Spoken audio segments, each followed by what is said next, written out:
அனைவருக்கும் வணக்கம். இன்னைக்கு நான் உங்களுக்கு ஒரு புதிய மோட்டிவேஷனல் ஸ்டோரியோட வந்திருக்கேன்.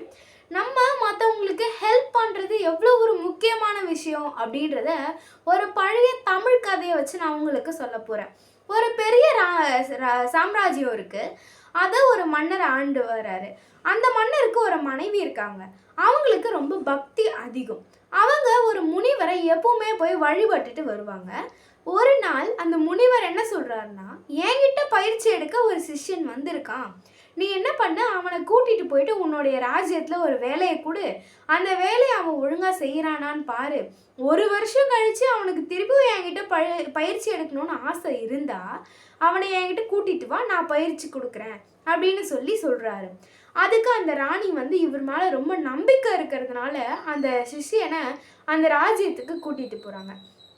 அந்த ராஜ்யத்துல அவனை பார்த்த அந்த ராஜா, உனக்கு என்ன வேலை ரொம்ப நல்லா செய்ய வரும்னு கேட்குறாரு. அப்போ அவன் சொல்றான், நீங்க என்ன வேலை சொல்றீங்களோ அதை நான் என்னுடைய முழு மனசோட செய்யறேன் ராஜா அப்படின்னு சொல்றான். அதை கேட்ட அந்த ராஜா இவன் மேல அவ்வளவா நம்பிக்கை வரல. நம்பிக்கை இல்லாததுனால அந்த ராஜ்யத்துல எப்பவுமே எல்லாருக்கும் ரொம்ப பரிசோதனை செஞ்சு அந்த செயலில் அவங்க ஒழுங்காக செஞ்சாதான் அவங்களுக்கு ஏற்ற வேலையாக கொடுப்பாரு அந்த ராஜா. இப்படிப்பட்ட ஒரு ஸ்ட்ரிக்டான ராஜா இவன் மேலே நம்பிக்கை இல்லாததுனால வேலை கொடுக்கல. இவனுக்கு வேலை கொடுக்காம அந்த முனிவர் அனுப்பி விட்டாரே, இவரை எப்படியாவது பார்த்துக்கணும் அப்படின்றதுக்காக ஒரு தனியாக ஒரு அறை கொடுத்து அவருக்கு 3 வேளை சாப்பாடு போட்டு அந்த ராஜ்யத்துல தங்க வைக்கிறாரு. அந்த சிஷ்யனுக்கு ஒரு மன வருத்தம், நம்மளுக்கு ஒரு வேலை இல்லாமல் போயிடுச்சே அப்படின்னு சொல்லிட்டு. அப்புறம் ஒரு நாள் என்ன ஆகுதுன்னா, அந்த ராஜா அந்த மந்திரிங்க கூடலாம் ரொம்ப கோபமாக பேசிட்டு இருக்காரு. அதை ஓரந்து கேட்குறான் அந்த சிஷ்யன். என்ன பேசுறாருன்னா, அவருடைய ராஜ்யத்துல ஒரு கிராமம் இருக்கு. அந்த சின்ன கிராமத்துக்கு இவர் கடன் கொடுத்துருக்காரு. அந்த கிராமம் அந்த கடனை திருப்பி கொடுக்கல. அதனால அதை வாங்க முடியலையா, இதை கூட உங்களால வாங்க முடியலையே அப்படின்னு சொல்லி அங்க இருந்த மந்திரிகளை அந்த ராஜா கடுமையா திட்டுறாரு. இதை கேட்ட அந்த சிஷ்யன் ராஜா கிட்ட ராஜா, நீங்கள் இவ்வளோ நாள் எனக்கு வேலை கொடுக்கல, இப்போ இந்த வேலையை நான் செய்கிறேன். நான் அந்த கிராமத்துக்கு புறப்பட்டு போய் அங்கே அந்த கடன் பணத்தை நான் உங்களுக்கு வாங்கி தரேன். ஆனால் ஒரு கண்டிஷன், அவங்க கிட்ட குடிக்கிறதுக்கு உண்மையிலேயே பணம் இல்லை அப்படின்னா அதுக்கு ஈடாக நான் வேற ஏதாவது ஒரு விஷயத்தை தான் வாங்கிட்டு வர வேண்டியதாக இருக்கும் அப்படின்னு சொல்கிறாரு. அதுக்கு அந்த ராஜா என்ன சொல்கிறாருன்னா, சரி ஓகே, அதுக்கு ஈடாக நீ வேற எதையாவது வாங்கிட்டு வா, ஆனால் நம்ம ராஜ்யத்தை நீ சுற்றி முற்றி 2 நாள் பாரு. நம்ம ராஜ்யத்தில் எது இல்லையோ அதை நீ அந்த பணத்துக்கு ஈடாக வாங்கிட்டு வா அப்படின்னு சொல்கிறாரு. சரின்னு சொல்லி அந்த சிஷ்யனும் அந்த இதுவை ஏற்றுக்கிறார், அந்த டாஸ்கை ஏற்றுக்கிறாரு. அந்த காலத்துலலாம் எப்படி இந்த காலத்தில் நம்ம ஒருத்தர்கிட்ட லோன் வாங்கணும்னா ஒரு அக்ரிமெண்ட்டில் சைன் போட்டு ப்ராப்பரான பேப்பர்ஸை சப்மிட் பண்ணுறோமோ அதே மாதிரி அந்த காலத்தில் லோன் கொடுத்தா அதை ஓலைச்சுவடிகளில் எழுதி வைப்பாங்க. அந்த மாதிரி எழுதப்பட்ட எல்லா ஓலைச்சுவடிகளையும் எடுத்துக்கிட்டு அந்த சிஷ்யன் அந்த கிராமத்துக்கு புறப்பட்டு போகிறாரு. அந்த கிராமத்துக்கு போனதுக்கப்புறம் அவர் அங்கே எல்லாத்தையும் பார்த்துட்டு ஒழுங்காக விசாரிச்சுட்டு அந்த ஓலைச்சுவடிகளை கீழே ஒன்றா போட்டு எரிச்சிடுறாரு. அந்த மாதிரி எரிச்சா என்ன அர்த்தம்னா, அவங்களுடைய கடன் வட்டியோடு அவங்க திருப்பி கொடுத்துட்டு தான் கடன் அதுக்கு அர்த்தம். இதெல்லாம் பார்த்த மற்ற மந்திரிகள் ரொம்ப கோவப்படுறாங்க.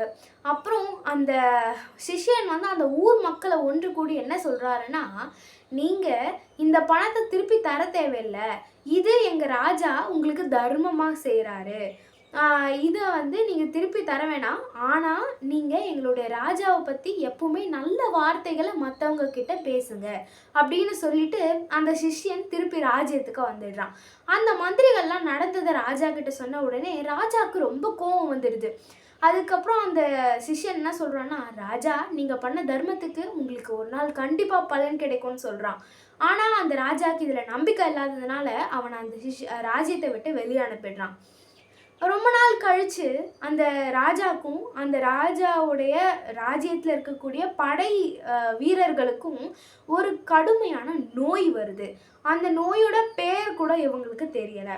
இந்த கடுமையான நோயால் அவங்க பாதிக்கப்பட்டிருக்கக்கூடிய இந்த சமயத்தை அட்வான்டேஜாக எடுத்துக்கிட்டு அங்கே இருந்த மற்ற எதிரி நாட்டு ராஜாக்கள் இந்த நாட்டு மேலே போர் தொடுத்து வராங்க. இந்த போரை எப்படி நம்மளால் சமாளிக்க முடியும்னு சொல்லி ராஜா ரொம்ப வருத்தப்படுறாரு. அதுக்கு ஒரு நாள் அந்த சிஷ்யன் திருப்பியும் அந்த ராஜ்யத்துக்கு ராஜா, நான் உங்களோட இந்த பிரச்சனையை தீர்த்து வைக்கிறேன், உங்களுக்கு இந்த நோயை நான் குணப்படுத்துகிறேன்னு சொல்கிறாரு. அதுக்கு அந்த ராஜா, எப்படி நீ இதை பண்ணுவ அப்படின்னு கேள்வி கேட்டாலும் அவருக்கு வேற வழியே இல்லாததுனால என்ன பண்ணுறதுன்னு தெரியாமல் அந்த சிஷ்யன் கூட அவர் போகிறாரு. அதுக்கப்புறம் அவர் அந்த சிஷ்யன் கூட போனப்போ அந்த சிஷ்யன் இதுக்கு முன்னாடி கடனை திருப்பி கொடுக்காம இருந்தாங்கல்ல, அந்த கிராமத்துக்கு கூட்டிகிட்டு போகிறாரு. அந்த கிராமம் ரொம்ப பாழடைஞ்சு போய் அந்த இடத்துல யாருமே இல்லை. அதுக்கப்புறம் அந்த ராஜா, என்ன இந்த இடத்துல நான் வந்ததுனால எனக்கு இந்த நோய் சரியாயிடுமா அப்படின்னு சொல்லி கேட்குறாரு. அதுக்கு அந்த சிஷ்யன் நக்கலாக சிரிச்சுட்டு, ராஜா என் கூட வாங்க, உங்களுக்கு இதுக்கு ஒரு வழி இருக்குது அப்படின்னு சொல்லி கூட்டிகிட்டு போகிறான். அதுக்கப்புறம் அதுக்கு கொஞ்சம் கடுமையான பாதைகளை தாண்டி ஒரு மலைக்கு கூட்டிகிட்டு போகிறான். அந்த மலையில் சில கிராமங்கள் இருக்குது. அந்த கிராமத்தில் இருந்த சில பேர் இந்த ராஜாவுக்கு மருந்து கொடுத்து இந்த நோயை குணப்படுத்துகிறாங்க.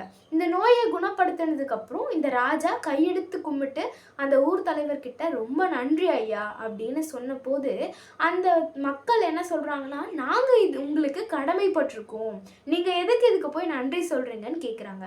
அதுக்கு அந்த ராஜா கேட்குறாரு, நீங்கள் எப்படி எனக்கு கடமைப்பட்டிருக்க முடியும், நான் உங்களுக்கு இது வரைக்கும் எதுவுமே செஞ்சதில்லையே அப்படின்னு சொல்லி கேட்கும்போது அந்த ஊர் மக்கள் என்ன சொல்கிறாங்கன்னா, நீங்கள் கண்டிப்பாக வர வழியில் ஒரு பாழடைஞ்ச கிராமத்தை பார்த்துருப்பீங்க இல்லையா, அந்த கிராமத்தில் இருந்தக்கூடிய கடனை நீங்கள் திரும்பி வாங்காமல் அதை தர்மமாக கொடுத்ததை நாங்கள் கேள்விப்பட்டோம். அதனால இந்த ராஜ்யத்தை நீங்கள் இவ்வளோ நல்லா பாதுகாக்கிறீங்க, நாங்கள் உங்களுக்கு கடமைப்பட்டிருக்கோம் அப்படின்னு சொல்லி சொல்கிறாங்க. இதை கேட்ட அந்த ராஜா, ஆமாம் நான் செஞ்ச தர்மம் எனக்கு திருப்பி ஒரு நல்லதை செஞ்சுருக்கு அப்படின்னு சொல்லி உணர்ந்து அந்த சிஷ்யன்கிட்ட அவர் மன்னிப்பு கேட்குறாரு. அதுக்கப்புறம் இதுலேருந்து நம்மளுக்கு என்ன தெரியுது அப்படின்னா, தர்மம் அப்படின்றது ஒரு உதவி மாதிரி நம்மளுக்கு மற்றவங்களுக்கு கொடுக்கக்கூடியது. நம்ம மற்றவங்களுக்கு உதவி செய்கிறதுக்கு என்றைக்கும் பாரபட்சம் பார்க்கவே கூடாது. உதவி செய்கிறது ரொம்பவே ஒரு நல்ல விஷயம். நம்மளுக்கு இல்லைனாலும் மற்றவங்களுக்கு உதவி செஞ்சு பழகுதலை நீங்கள் செய்து தான் ஆகணும். ஸோ எல்லாருக்கும் உதவி செய்கிறத ஒரு பழக்கமாகவே மாற்றுங்க. எல்லாருக்கும் உதவி செஞ்சிங்கன்னா கண்டிப்பாக அது உங்களுக்கு ஒரு நல்லது செய்யும்.